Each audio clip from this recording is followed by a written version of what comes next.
এই শালা তুই আমাকে চিনিস? আমি চেয়ারম্যানের বেটা, দাঁড়া তোর আমি ব্যবস্থা নিচ্ছি, দাঁড়া। যা কত দেখনো তোর মতন। আচ্ছা হুজুর, সৌদি আরব থেকে তো কাম সাইরি ফেলাছে, 1 টন গরুর এই ইয়ার মাংস আছে, দুম্বার মাংস। এ ইয়া করি, আপনি কিছু রাখেন আর আমি কিছু রাখি, আর বাদ বাকি 2-1 কেজি গোটা চৌপুকুরিয়া গ্রামে ভাগ করে দিই, বুঝতে পারছেন? দিনকাল তো ভালো লাগে, মাংসের দাম বেশি, ইয়া করি আমরা ফ্রিজে খানিক রাখি দিই। কি বলতেছেন আপনি? এই আমার বিটি বাড়ি পাঠাবো, বেশি করে 2 পটল তুই দিস, 2 প্যাকেট।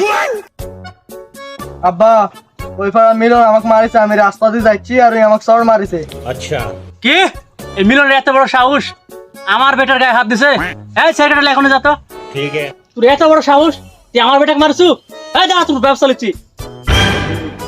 হুজুর থামেন, বসেন। হুজুর, অর্পর রাগ দেখে লাভ নাই, ওই শালার গোষ্ঠী বেমেলা বড়, 250 ভোট আছে, পাশ করতে হলে হাতে রাখতে হবে। হ্যাঁ, রাখতে হবে, বেকারই দোষ, বেটা শাসন করতে হবে। এই টনি এদিকে,